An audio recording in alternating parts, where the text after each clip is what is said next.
Well, welcome back. I get so excited about conversations like this. From marketing to flying a hot air balloon, 27-year-old Smakaleng Matebula is now the first black woman to hold a license in this exclusive sport.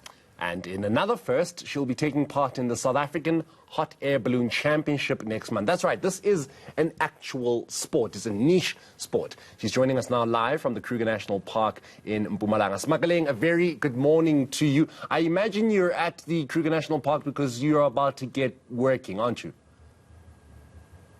Oh, unfortunately, the weather hasn't been favorable for ballooning. But yeah, we're here to be one with nature, and we're here to explore the skies. Yeah. How did it start off for you, Smakaleng? I mean, this is a very exclusive, very niche kind of sport. I mean, I was sharing with Morena, I think I've been sharing with Morena over the past 2 months now, saying that we need to go hot air ballooning. But how did you get started on it? So I found ballooning by accident. Like most South African youth, I was unemployed. I consulted a recruitment agency. They put me in touch with a balloon tour operator, and I started off as a marketing assistant, but that wasn't enough for me. Fell in love with the sport, explored all avenues of it, and then when I found grant funding by the Department of Sport and Recreation, administered by the Balloon and Airship Federation of South Africa, BABSA, I signed up, and here I am. Smakaleng, you could have chosen anything in your life. You could have chosen to be a doctor, an engineer. You could have chosen, you could have chosen to go into sport. You could have chosen anything in your life. But hot air ballooning seems to be something that it wakes you up. It excites you every day. Why this specifically when there's so much else you could have gone with? It is an honor and a privilege to actually change the narrative. I think in my journey, I've inspired a lot of people to have that point of reference to say, not only is aviation an option for young youth, young black youth, but aviation that is such a niche. I think many people, when they engage with ballooning, they don't understand that it actually requires a pilot. It's actually a career option. And there's just so many unknowns. And in my journey, we are, as a nation and as a world, learning a lot about the sports and hopefully empowering others to engage with the sport. We're opening up the doors to ensure that it doesn't stop with Smakaleng.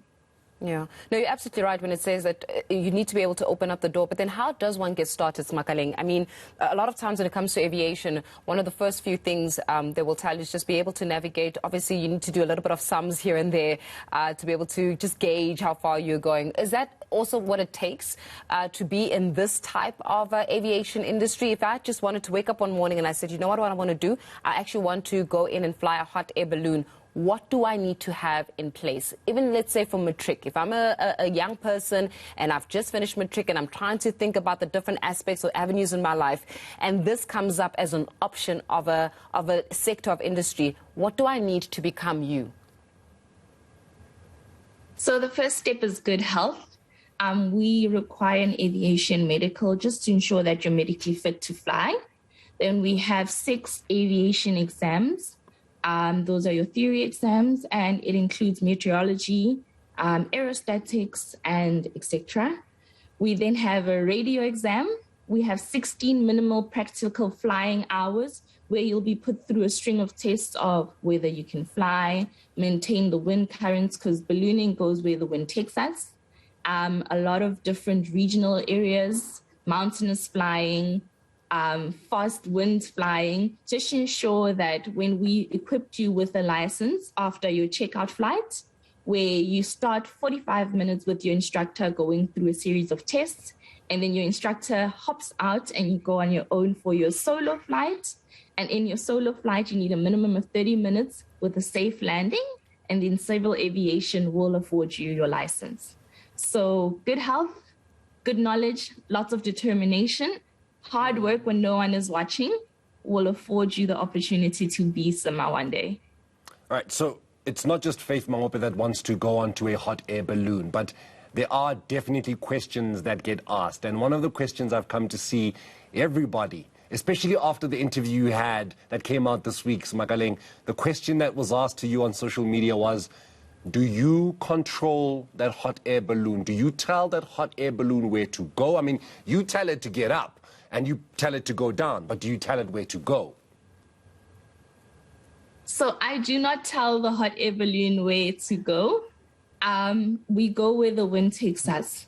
So in our morning checks, we'll check what the aviation spot graph says the winds are doing, and we will fly up and down or in and out of the different wind currents. At certain heights, the wind will take us in a different direction, and that is how I can navigate towards a safe landing. But unfortunately, there's no steering wheel. I cannot turn left and right as and when I please.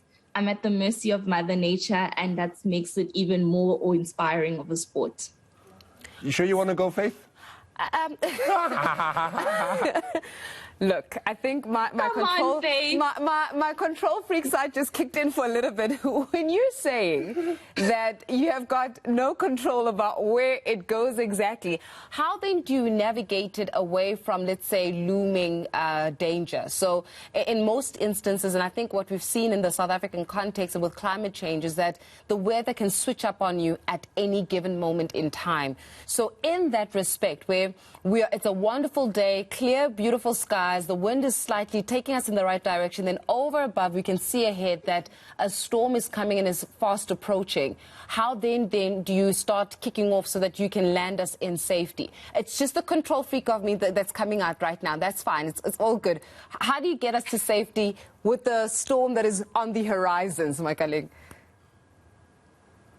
So it starts the night before. South African Weather Services probably is tired of balloonists just haunting them, wanting to know, is it good to fly? Is it good to fly? And if we do make the decision that it is good to fly, but on arrival at the launch site or the balloon airfield, it does not look good to fly, we're happy to cancel on site. Safety is our first priority. So we will not take off if we can see that there is looming danger. But the protection of flying at sunrise or just before sunrise is that usually when we have rolling storms in Gauteng, they are often around 8, 9 when balloonists have already packed up and are enjoying breakfast. So we usually miss some of the weathers. But this weekend, as Joburg people will understand, we're all stuck in bed because of the weather. No balloons are flying this weekend. We're getting a wonderful weekend off. And if you are trying to go ballooning, please, I urge you to try next week. We definitely want to try. I mean, I've been telling you this. I know. I've been saying this to you. Let's go ballooning, let's go ballooning. Because you've eased a little bit of my fears, you know, around the, the weather part. But I've been saying this. Let's go ballooning. I agree. It has to be. Smakaleng, sign us up. Sign us up right now. We are definitely... And Morena's nodding, but he better. Oh, no, I've already decided. Both you and Morena coming, and 100%. I'll be on board to hold your hand and guide you through it. It's awe-inspiring. All your words of doubt will be thrown out the basket the minute we take off. I'm afraid of height personally, but I love what I do. So you're in good hands. Oh. That much we believe. But look, before we let you go, Smakaleng, you are a young woman, Warangua.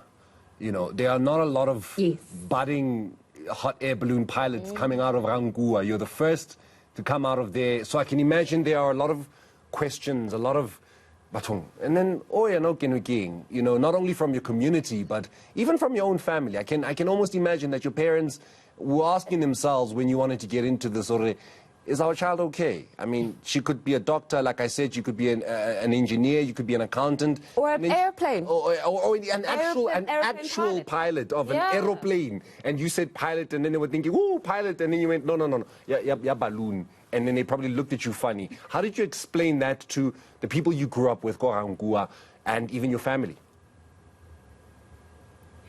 I mean, it continues to be a learning journey, even for my family. I sat down my mother and I was like, you know what, Ma, I started in marketing, but it's not enough. I want to be a pilot.